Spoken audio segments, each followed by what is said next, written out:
Lock of the week comes through. Vitor Boccioni gets a brutal knockout over Thomas Peterson. The most confident picks come through as well. Petroni, Julia Polastri, and Joel Alvarez. The underdog of the week doesn't come through, but the safety lock hits, the ultimate lock hits. Technically, it hit. Affordable juice parlay hits, and the most confident picks come through. It was a shame that Walter Walker didn't get to fight because I'm sure he would have won that fight as well. So technically, the ultimate lock hits as well. The easy workout parlay, that was obviously a pretty bad parlay. It was more of a value and for fun type of parlay. But Clayton Carpenter, he got subbed in round one, and Montel Jackson, he was frozen like a deer in the headlights. Pretty bad performances, but for the most part, everything hit. I'm happy. The lock of the week came through in spectacular fashion. Vitor got a brutal knockout. And, for the underdog of the week, I was actually surprised that it didn't hit. I was actually confident that Stuart Nickel could get the job done. But, man, Lucas Rocha, he showed some great and improved takedown defense. We knew he had great striking, but his takedown defense looked questionable in his previous fights, but definitely not in this one. He kept the fight where he wanted it. It looked like Stuart also gassed out after round one and felt discouraged after his first takedown attempts were defended. His body language looked terrible. He would just lay on the ground after every failed attempt, and he would just lay there until the ref stood him up. It was a terrible performance by Stewart, but credit to Lucas Rocha. He showed great takedown defense and was able to keep this fight on the feet where he's most comfortable. But I'm still happy with last week's. The lock of the week comes through in spectacular fashion. Vitor got the brutal knockout. The safety lock has been coming through very consistently as well. The top four parlays have been hitting like clockwork recently. So the safety lock and the most confident picks, the lock of the week, I'm glad they came through. Let's continue with these picks where we have UFC Vancouver. Brendan Allen versus Reinier de Ridder. So I hope you guys are doing well. Welcome to this week's prediction episode for UFC Vancouver. Reinier de Ridder versus Brendan Allen, where I'll be breaking down and discussing, predicting every fight on the card. Let's dive into the first fight of the night, where we have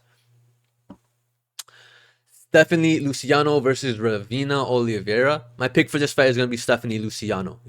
So Luciano, she's a stand-up fighter. She has a Muay Thai background, and she's definitely good at striking. Her vulnerabilities have shown to be against strong grapplers, and I think she's a better striker than Ravena, who is also primarily a striker, but she does mix in takedowns, Ravena, sometimes.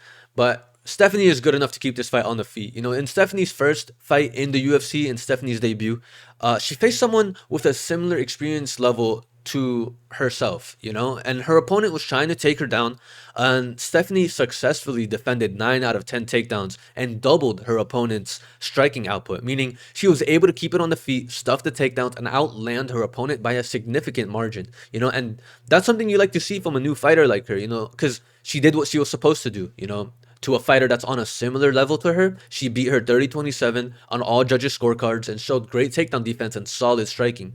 But the way to defeat her was shown kind of in her last fight, because when it's on the feet, she's usually winning the striking exchanges with her opponents, and that's not to say she has bad takedown defense, because it's good. She can reverse positions on the ground, she can stuff takedowns, but she's been vulnerable to being taken down by strong wrestlers and can be held down there, which is what costed her in her most recent fight with Sam Hughes, an experienced veteran of the sport.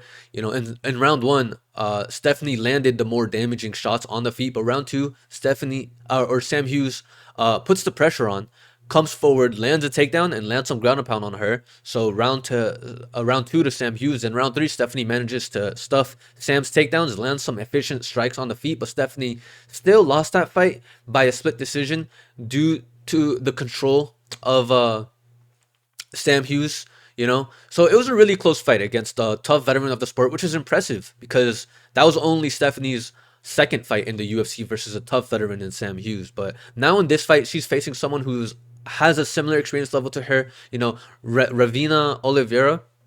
She's primarily a striker, as well, but she will go for takedowns when the striking isn't going her way. Her vulnerabilities are the same, being taken down. That's pretty much what happened in Ravena's last fight in her debut. Round one, she got taken down, but even in the striking exchanges, she was getting outstruck. And after getting outstruck, she goes for the takedown, then gets reversed, and she ends up being taken down. So she failed in the striking and got taken down when she was the one who initiated the takedown.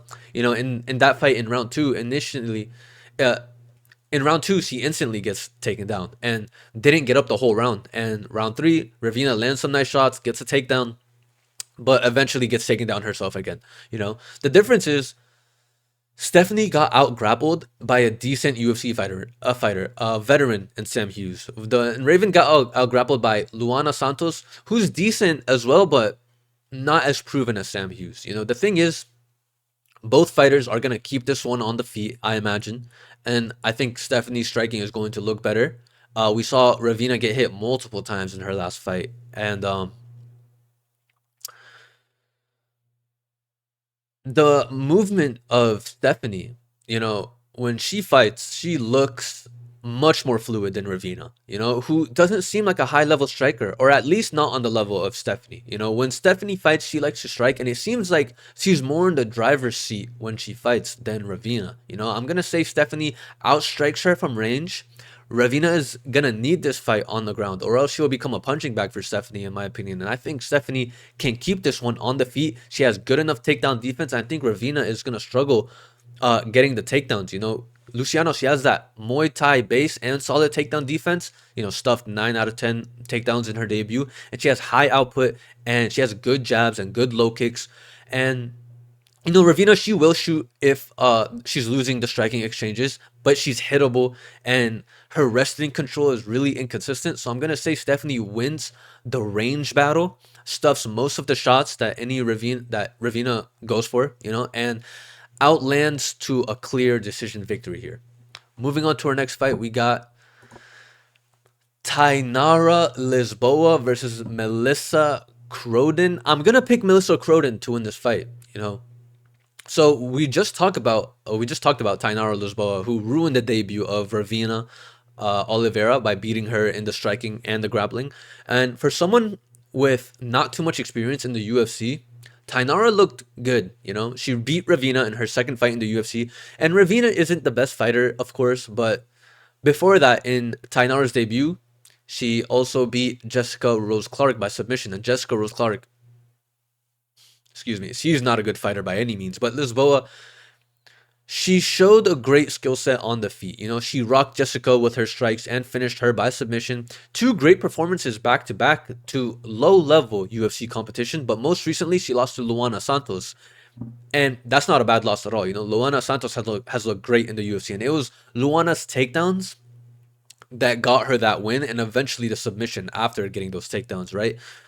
For Luana. After getting the takedowns on Luana, right? And Luana Santos, she's looked great in her UFC career.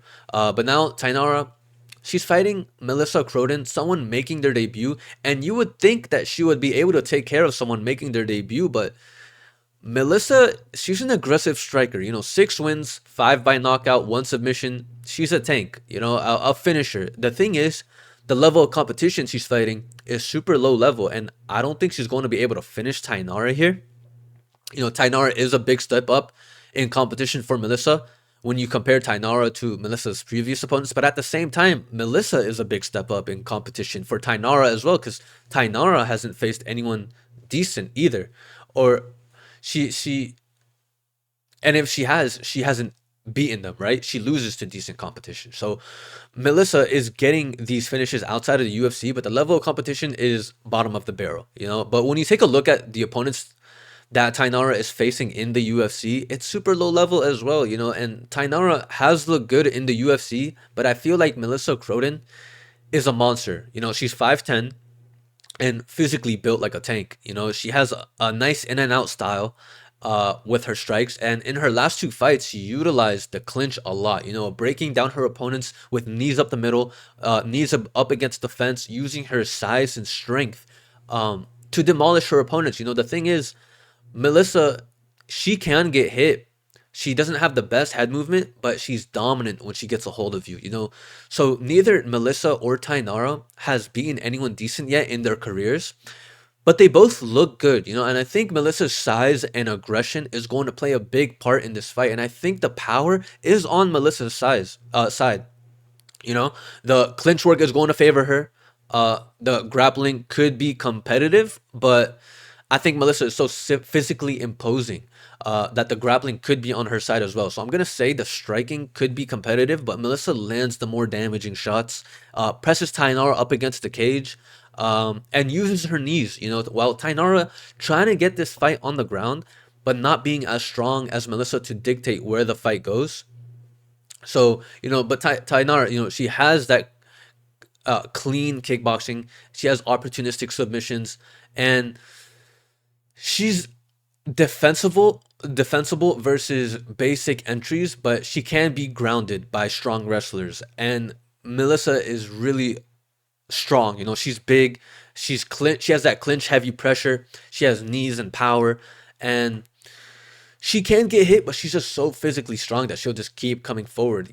So I think the size and clinch strength is going to tilt the winning minutes in her favor, and it's going to be Melissa pressing up Tainara against the cage for the most part, using her size and strength to impose her will in that cage. So moving on to our next fight, we got big boys going at it. Azamat Bekoev versus Yousri Belgaroui. I'm picking Azamat Bekoev to win this fight. Azamat Bekoev is a certified tank. He's on a 3 knockout streak in a row. 2 fights in the UFC, won both by knockout in dominant fashion. He's a high level wrestler, but has some seriously dangerous striking as well. He just knocked out Ryan Loder and Zachary Reese, and has been nothing but dominant. Obviously his performances are dominant, but when you hear him talk and his words are translated from Russian or whatever he speaks, he has such high belief and confidence in himself. He's fighting for his whole nation and is always asking for the toughest challenges in the division, saying he wants to prove himself. And when he says it, everyone says it, but when he says it, it really sounds believable because his dominance in the cage shows he isn't playing around. He's a real problem to deal with in this division. And he's fighting Yousri, who Yousri, he's had some history with the champion, Alex Pereira. They fought each other in kickboxing 3 times. Yousri, he won the first fight by decision, but the last 2 fights, Alex knocked him out. And but nowadays, they're best friends and they train together. We always see Yousri in Pereira's corner when Pereira fights, and vice versa. Pereira can be seen in Yousri's corner when he fights as well. And the thing is, just because you train with someone, though, it doesn't mean you develop their skills. We've seen fighters train with the very best guys and still come up short against low-level competition. Yousri is his own man with his own skills, and in this fight, he's making his debut versus an absolute monster, a proven monster in the UFC. Well, as proven as you can be for 2 fights in, right? But Yousri, he isn't even supposed to be in the UFC. He won his Contender Series fight when he was a minus 1,200 favorite, something crazy like that. But Dana was so unimpressed with the performance because he just kept poking his opponent's eyes. He poked his opponent's eyes like 3 or 4 times in that fight. Yousri, he's not even supposed to be signed to the UFC. He's just fighting here because Azamat needed a new opponent after Taurus Finney pulled out of this fight. So they called Yousri to get demolished here, right? In the Contender Series, Yousri was fighting a smaller Chinese dude, Chinese looking dude, and the Chinese guy, much smaller than him, was having success pressing Yousri up against the cage, elbowing him in the clinch, and even dropped Yousri with a teep kick up the middle. And if a small Chinese guy is doing that to you, Azamat is going to do worse things when he gets a hold of you. But yeah, Yousri, he kept poking his opponent's eye. Dana wasn't impressed, but he gets a chance to redeem himself here. But I don't see it going well for him. Yousri has that similar Pereira style, pressuring you with his movement, trying to snipe you from the outside, but it's not as pretty as Pereira's movement. I feel like Yousri has a lot of wasted movements when he tries to mimic Pereira. When Pereira does it, he has no wasted movements, and it just looks like a lot more cleaner than Yousri. But Yousri, he looks to stand and strike with his opponents. He has a really long reach of 79 inches, and so if you're striking with him, you're gonna need to find a way to close that distance. But many opponents have been able to close that distance on him. Excuse me. So yeah, many opponents, they have been able to close that distance on him. And Azamat, he's primarily a wrestler. He's looking to close that distance, get him on the ground. And in the striking, he doesn't have a ton of volume on the feet. He's more of a one-shotter, but when he lands, he carries some serious power. And I think Azamat is going to be able to fight to his own pace. He'll strike for a bit, and once that distance gets closed, he's entirely in control and will drown Yousri with the wrestling, maintain heavy top control, land some ground and pound, or find a submission. And Yousri is going to want to manage distance from away from Azamat. Use his long reach, try to land a shot to get some respect from his opponent. But Azamat is such a tank; he's never been knocked out, and I think he will carry more power in his shots. And once he lands a good shot, like an overhand to close the distance, he'll start to wear Yousri down with the wrestling. That's if those shots that he lands on the feet don't knock Yousri out. Bekoev, he's a tanky wrestler with a bomb of an overhand, and he has smashing top control. Yousri, he is long, 79-inch reach. It's hard to deal with. He needs that clean space to implement his game plan. But his clinch and wrestling aspect of his game, that defense part of his game, it's shaky. So I think Azamat's gonna be able to close the distance, mauls Yousri on the mat, and either find a TKO in this matchup or get a dominant win a dominant decision here. So moving on to our next fight, we got the battle of the mid, Kyle Prepolec versus Drew Dober. I'm gonna pick Drew Dober to win this fight. Drew Dober, it's crazy that I'm picking him to win this fight. He's been TKO'd in 3 out of his last 4 losses. He has 1 win and 4 losses in his last 5 fights. He's not good at all based off of his recent performances. His last win was to Ricky Glenn, and now Ricky Glenn is on a 3-fight losing streak. But he's fighting Kyle Prepolec. Drew Dober's fighting Kyle Prepolec, who Kyle was actually in the UFC in 2019. He lost 2 fights there in 2019, got cut from the roster. Then after he put together a 3-fight win streak against bottom of the barrel MMA competition, they called him in to fight Benoit Saint Denis on short notice, as a massive underdog.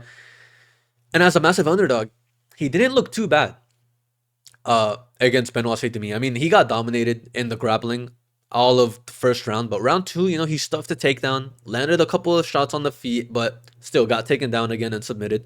The reality is, in his UFC career, Kyle Prepolec, he's 0-3, and Drew Dober, he's 0-3 in his last 3 UFC fights as well. Obviously Drew Dober, he's faced the better competition, but it's like he hasn't had any decent wins recently. Dober, he actually has a win over Alexander Hernandez, but that was almost 6 years ago now. Kyle doesn't have any good wins either, and when Kyle strikes, he really looks like a robot.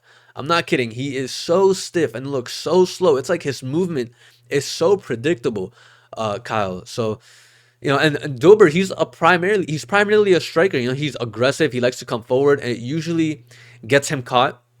He hasn't looked good at all recently, but I think he's going to be more active overall in this matchup. Put up more volume with his leg kicks, body kicks. And I think his movement looks a bit better. I say he gets caught coming in, but Kyle doesn't pack a serious punch. His movement is way too predictable. So I think Drew Dober is going to be quicker on the feet.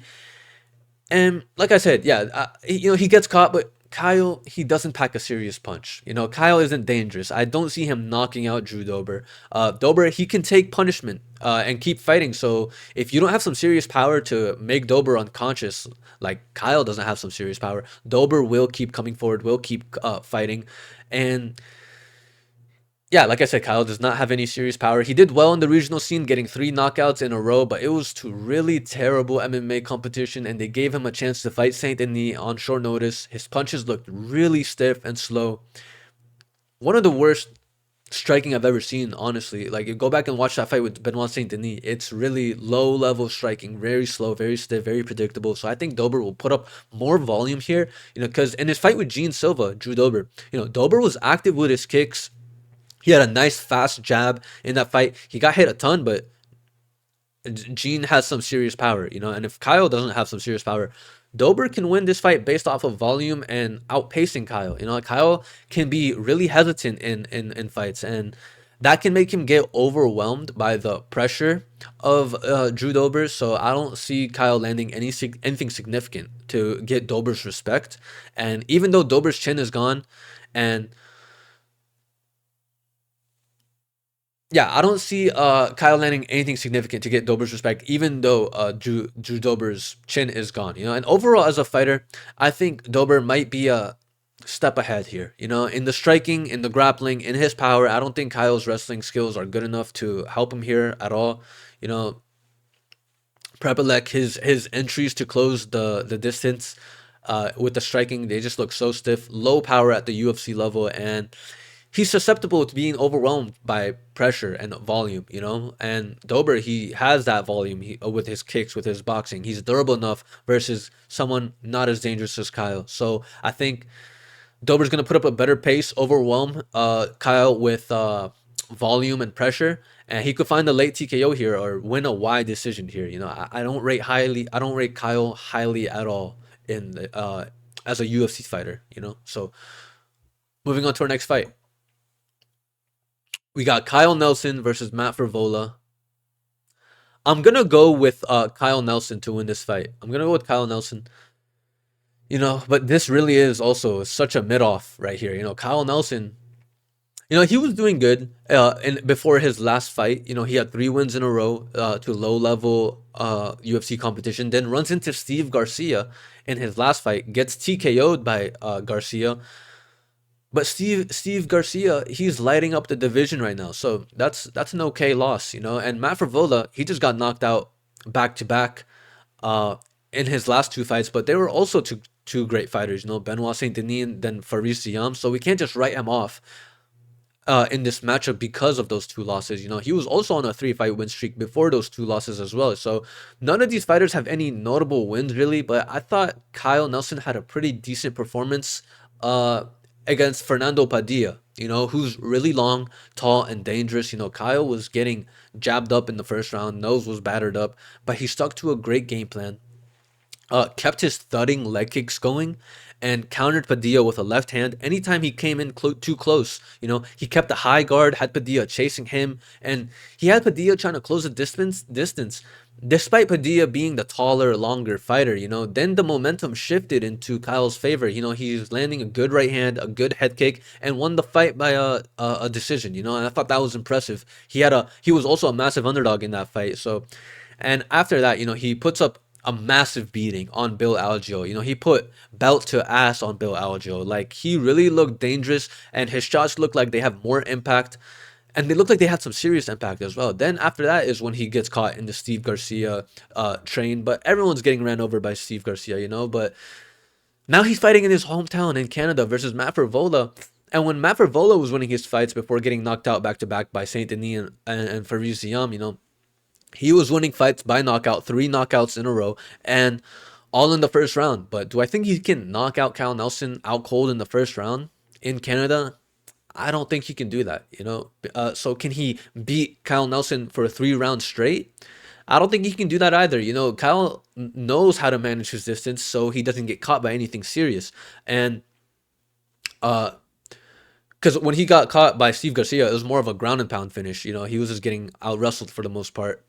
Or not, he got reversed position, and then he got ground and pounded.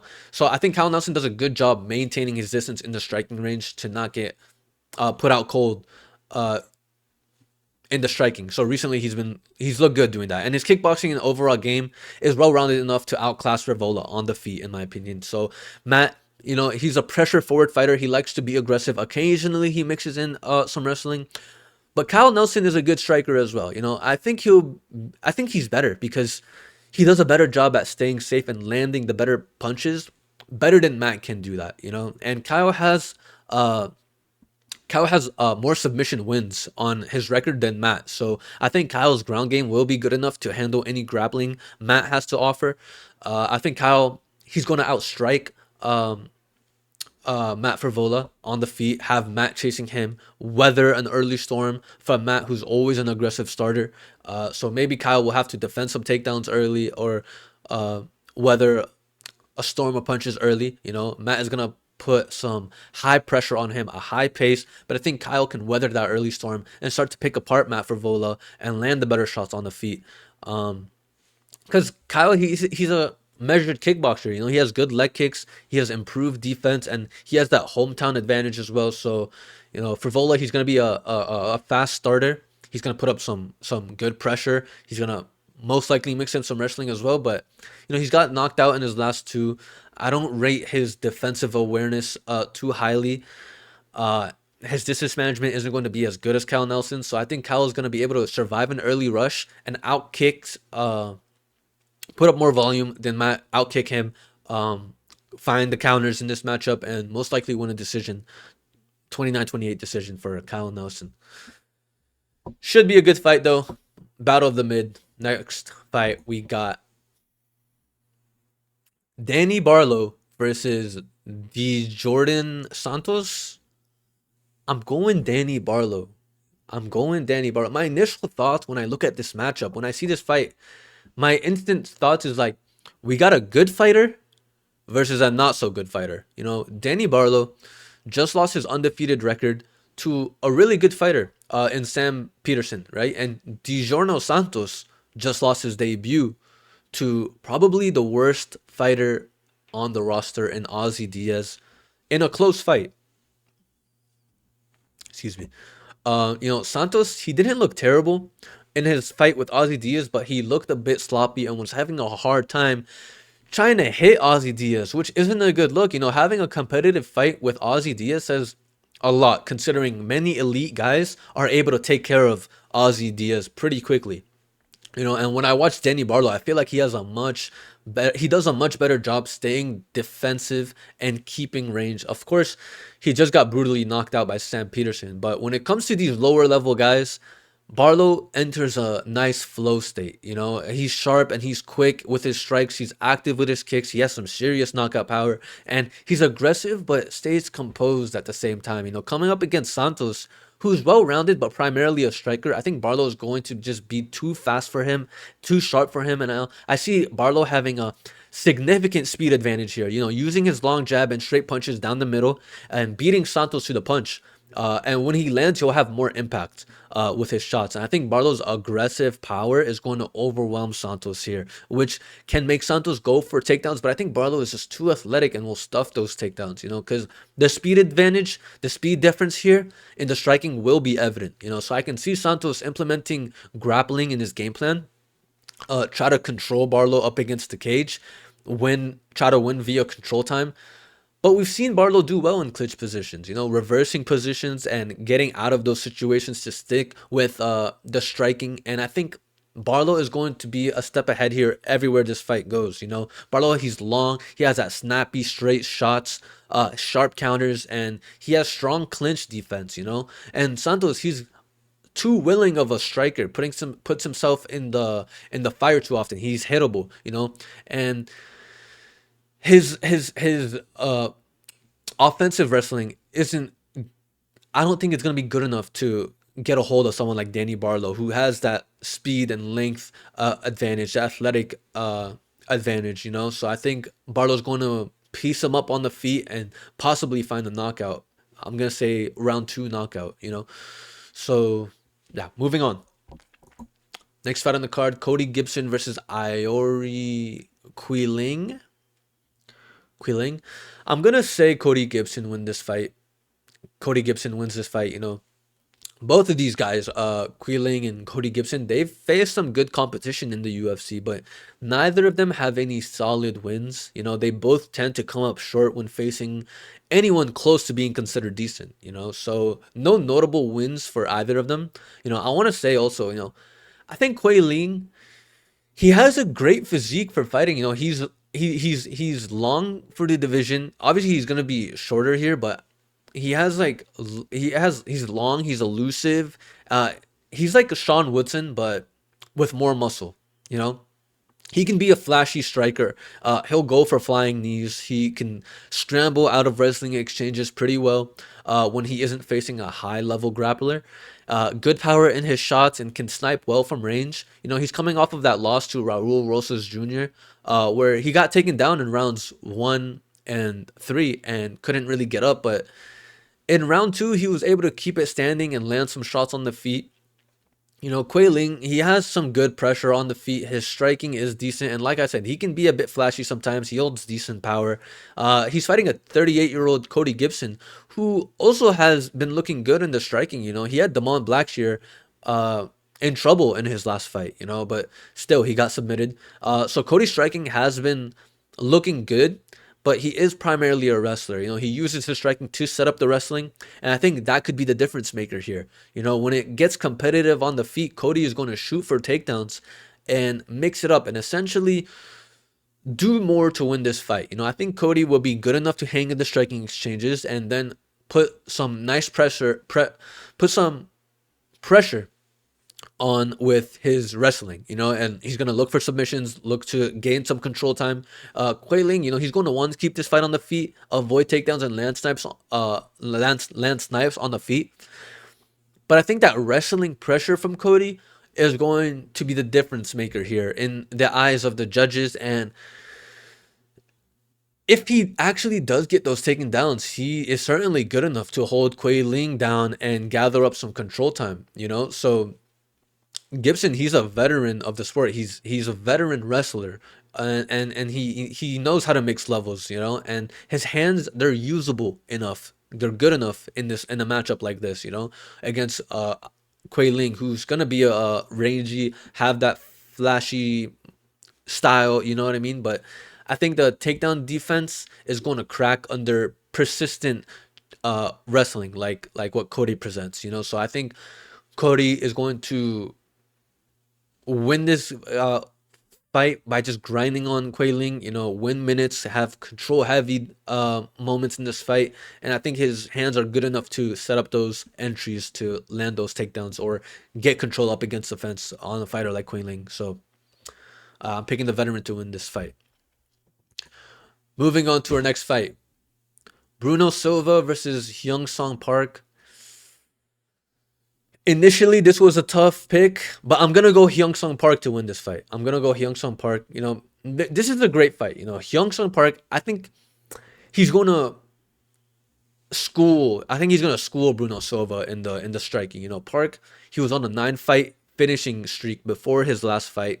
And in the UFC, he was on a 3-fight finishing streak. But he gets called up to fight Tatsuro Taira.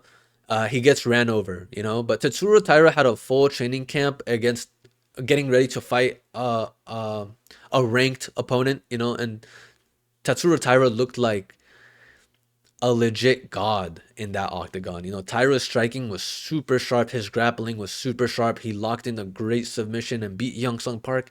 I have a feeling we'll see that rematch sometime in the future. I can see Sung Park ranking up a few more wins and getting that fight back with a training camp fully focused on that specific fighter, And I like him as a fighter. I picked him to win his last 3 fights before he faced Taira. I picked Taira to beat him, but he's fighting Bruno Silva. I feel like this is a winnable fight. Bruno, he's going to be a good test for him. And if he's able to finish Bruno, that would be a big statement. Initially, I was going to say this is a big test for Hyun Sung Park. But, really, who has Bruno? Bruno hasn't really beaten anyone notable, right? I mean, he beat Cody Djorden.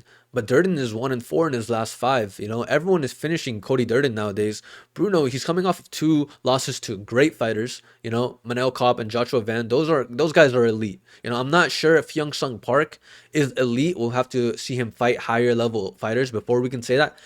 But I do think he's good enough to beat Bruno Silva. Bruno is primarily a striker, but not a very good one when it comes to high level competition. He isn't anything special. He gets hit quite often. And on top of that, he usually always has a disadvantage on the reach compared to his opponents. Coming up against Sung Park, who's a fluid and powerful kickboxer with excellent timing, who's really composed in the octagon, comes for the finish every time.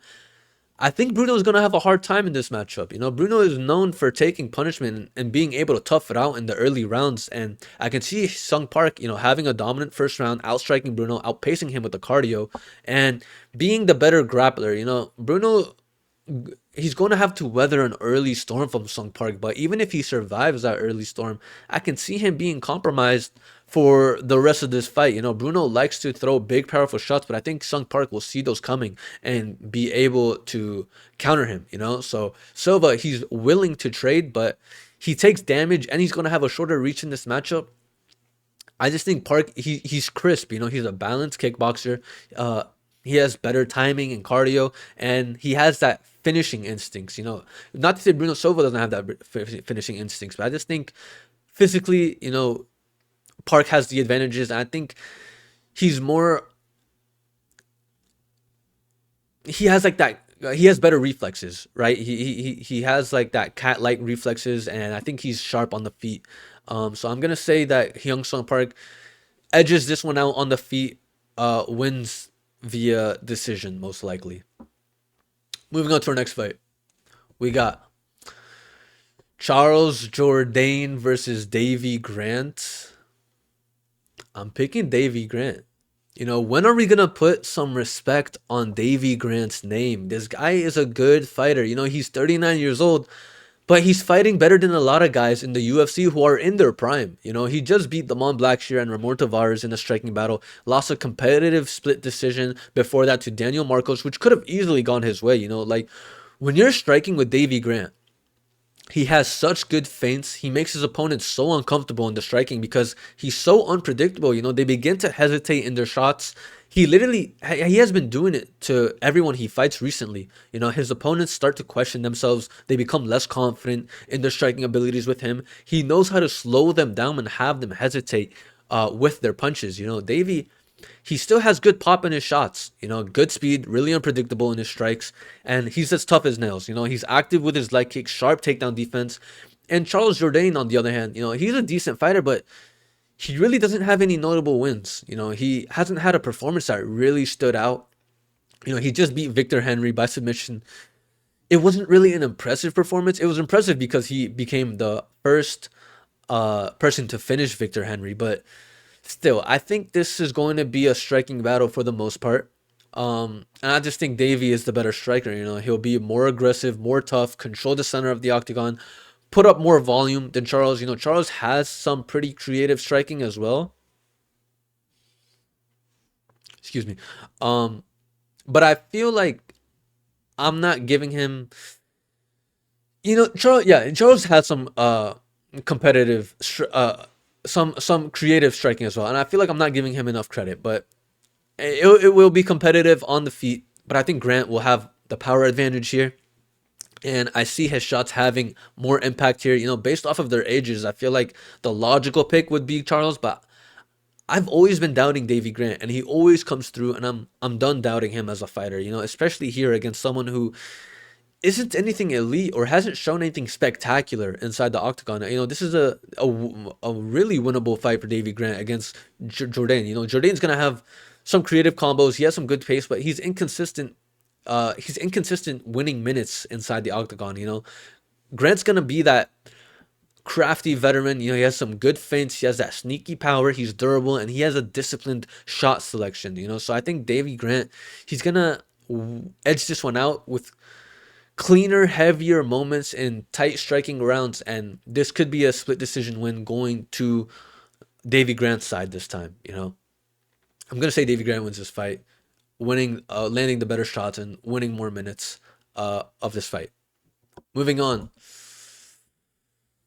Oh man, this fight. I mean, what a fight. I'm gonna pick Jasmine Jasudavicius to win. And this is more of a gut feeling, and it could be a biased pick because I'm a huge fan of Jasmine, so maybe I'm convincing myself that she'll win here.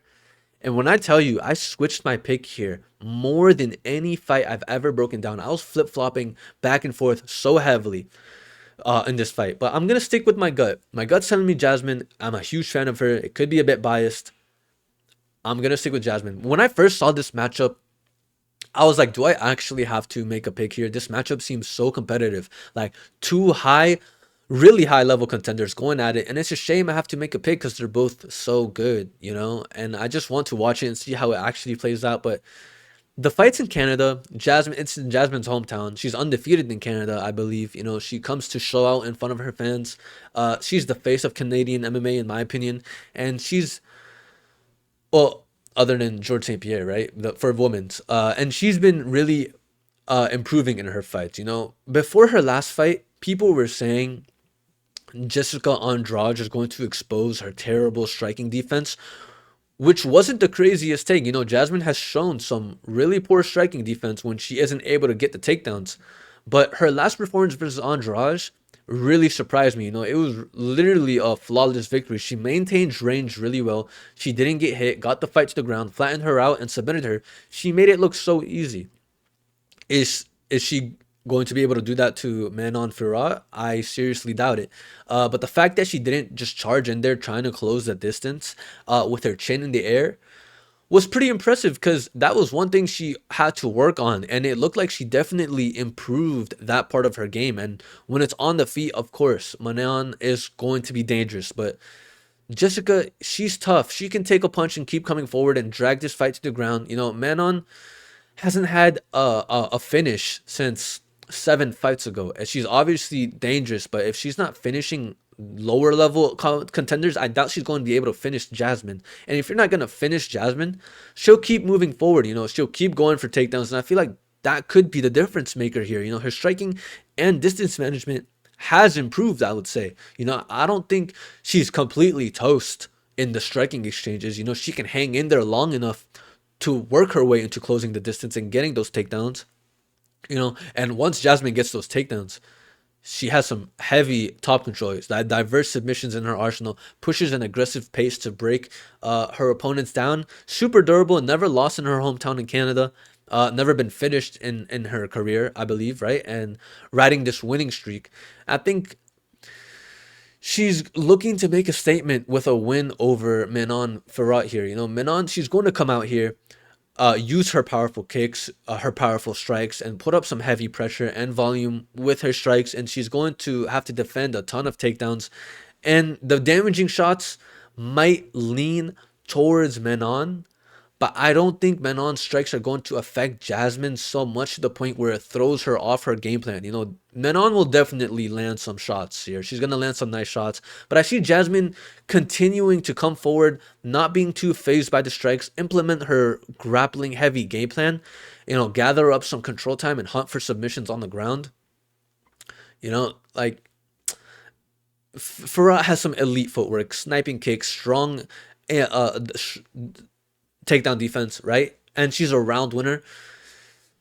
But I like the relentlessness of Jasmine Jasudavicius in the clinch, in the chain wrestling, going for takedowns, even if they're stuffed. You know, I think she's improved on closing that distance to get those takedowns. You know, she's gonna have the hometown crowd besides her, but Jasmine's like a zombie, you know. She's gonna keep coming forward. I think her striking has improved, you know. People are saying, like, people from her gym are saying that, like, her boxing has improved a ton, you know. And they were saying that before her last fight. And in her last fight, her distance management was really impressive to see, you know. And her as a fighter, she doesn't stop coming forward. So I'm going to trust that her striking defense has improved, and she will be relentless in getting those takedowns at the same time, you know. So I don't think she's completely toast when it comes to the striking exchanges. I think her defense has improved, because that's something that everyone was saying she has to improve. And in her last fight, it looked like she did improve that, you know, with her distance management. You know, I feel like I'm just rambling on in circles right now, saying the same thing over and over. But I do think that Jasmine's striking has developed to the point where she can hang with men on the feet, enough so to work in her takedowns. You know, it could be a bit of a biased pick, but I'm sticking with Jasmine to win this fight. Moving on to Kevin Holland versus Mike Malott. I'm going Mike Malott. Going Mike Malott to win this fight. I don't think anyone ever really took Kevin Holland seriously as a fighter. You know, he's always talking about smoking weed, trying to get with women, talks to his opponents during the fights. He lives a chill, fun lifestyle, and he does well in his fights sometimes, which is why people love him. But you know, he's a fun personality, and sometimes, you know, he actually does put up some solid performances. But after his last performance, losing to Daniel Rodriguez, there's no way anyone, or at least me, I'm not taking him seriously anymore as a real contender. I mean, he got dropped by 38-year-old Daniel Rodriguez. He got continuously landed on, got taken down in a fight where he was a minus 600 favorite. I believe it was somewhere around that range. So maybe even more, right? He let down a lot of people down. He let down a lot of people that night. And if you look at his career since 2021, every time he gets a loss, he always gets a loss right after that, and he's been getting two losses in a row ever since 2021. And now coming off of a loss, if the pattern continues, he should be due for another loss in this matchup, and it's most likely coming. He's facing a rising contender, Mike Malott, in Vancouver, who's looked like an absolute savage in his last fight. This is someone that you can rely on nowadays. Knocking out Charles Radke like that in his last fight. We knew Mike had some good striking, but he really made a statement getting a brutal finish like that. He found the finish.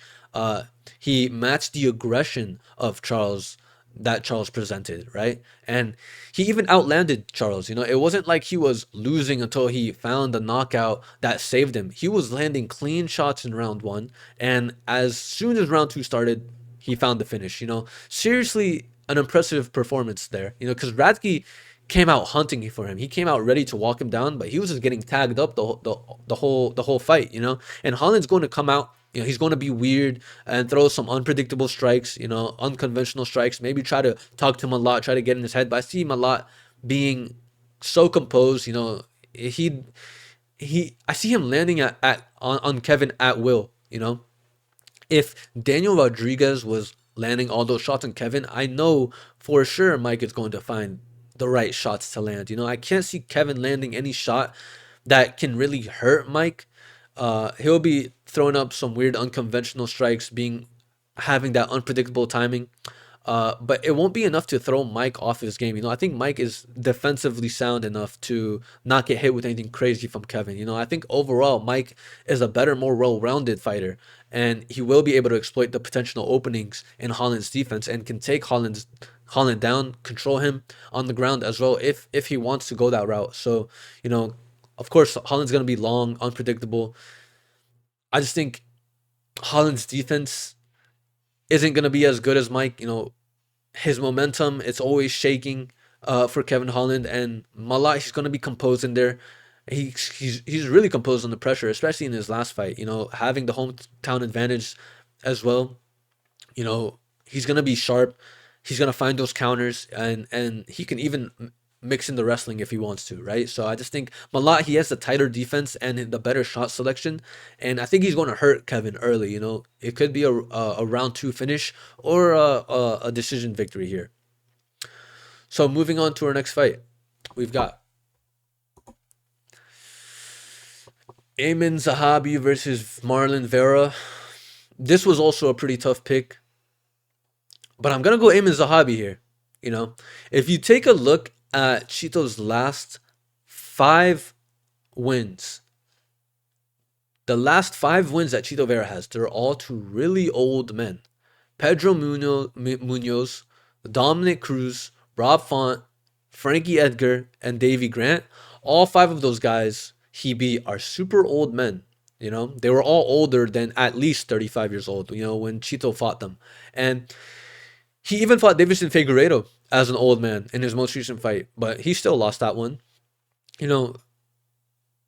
Chito, he's a cool guy, but I've never really rated him highly as a fighter. He's fighting Amin, who's also older than 35 years old, but Amin actually seems like a good fighter. Amin, he just seems like a better, more tactical fighter in my opinion. He obviously hasn't faced the same level of competition as Chito, of course, but I think he's the smarter fighter. He has a sharp jab. He's measured in his game, and he has a great team behind him, and a much more well-rounded fighter than Chito, in my opinion. Unless Marlon comes into this fight looking like a completely new fighter, I think we see him get outclassed in this matchup. Marlon, he's going to need a land and knockout here, in my opinion, because I don't think he'll be outclassing Amin on the feet. On the ground, Marlon, he's slick with his submissions, and Zahabi will need to be careful there. But I think Zahabi excuse me, uh, will be smart throughout the fight. Be defensively sound and use his precise striking to outland Cheeto in this matchup. Because Cheeto, I feel like he's a bit too predictable. He might have the power edge here, but I think he can get outpointed. He can get outclassed. He can get outstruck here. And he can get out volumed here. Zahabi, he's a jab first technician. He has smart footwork and he rarely takes risks. He rarely puts himself in the fighter. He fights smart. He fights clean, and he's been consistent in his wins. Right. So I think my gut is telling me to pick Ayman Zahabi here. I think he's gonna win the minutes of this fight with his jabs, with his counters, and it's going to be a close fight. But I think he wins the decision in this matchup. So moving on to the main event of the evening, Reinier de Ridder versus Brendan Allen. I'm picking Reinier de Ridder to win this fight, But Brendan Allen, he isn't bad at all. He was on a 7-fight win streak before he ran into two elite level contenders, Anthony Hernandez and Nasruddin Imavov. Those losses are not bad at all. On the other hand, obviously Reinier, uh, he has a perfect record in the UFC so far, 4 wins in a row, coming off of a split decision victory over Robert Whitaker. Robert landed a monstrous right hand on Reinier, but Reinier was able to work in the clinch, throw knees up the middle, and it was essentially the ground control time for Reinier that really made the difference in that fight. Gathering up that control time. Brendan Allen, he's good. But I think Reinier is just so big, so skilled for the division. He's a dominant grappler, and I think this fight is going to be a battle of who can get their grappling going. And Reinier being the bigger, more skilled guy, I think he'll be stronger in there and be able to control the clinch and work in some effective takedowns. De Ridder applies some suffocating pressure in the clinch and on the ground as well. He's relentless in wearing his opponents down, and creating openings for submissions or ground strikes. De Ridder is going to constantly move forward and press his opponents up against the cage, using his strikes, or when he gets guys in the clinch, he uses his knees really well, and he can land trips from the clinch as well, or just grab single legs and work from there. Brendan Allen, he's a good fighter, but I don't think he'll be as strong as the Redder in there, so he will have a hard time implementing his wrestling here and won't be able to dictate the pace of this fight or where this fight takes place. Allen, he's definitely capable on the feet. He can put up some nice pressure with his strikes as well, but the Redder is going to come forward, close the distance, and get this fight in the clinch, use his strength and control the pace of this fight. I can see him grinding this fight out, wearing Allen down for 5 rounds, use his striking to close the distance, and Allen might be the better striker, but I do believe in the Ritter's ability to close the distance. Plus, Allen doesn't really pack a serious punch. The last time he got a TKO victory was almost 6 years ago, which was 16 fights ago for Allen. I just think we'll see De Ridder smother Allen with his grappling, grind out a decision, or find a submission, while Allen tries to be a technical striker, but still gets suffocated with the pressure of De Ridder, who's going to be stronger than Allen, I believe, So, yeah, that's really what it comes down to. De Ridder, he's suffocating opponents in the clinch and the wrestling exchanges as well. He's got the trips, he's got the control time as well, the back takes, the top pressure, and Allen, he's a crafty veteran. I mean, he's a crafty grappler. He might have the better hands, but he's less physically imposing in the clinch versus big wrestlers like Reinier de Ridder. So I think de Ridder is going to control the clinch. He's going to pile up some mat returns, get some takedowns, and he always has that submission threat. But at worst, I see him winning a unanimous decision for Reinier de Ridder, So I'm going de Ridder to win this fight. That does conclude my picks for you this week's UFC card, So let me know what you guys thought. Let me know who you're rolling with. Drop your predictions down below. I want to know who you're rolling with. Let me know if you agree or disagree with my picks, you know, or if you thought they were absolutely terrible. I'd love to see what you guys thought. As always, I hope you guys are doing well. Hope you guys have a great day. I love you guys, but that's it for me. I'm out. Peace.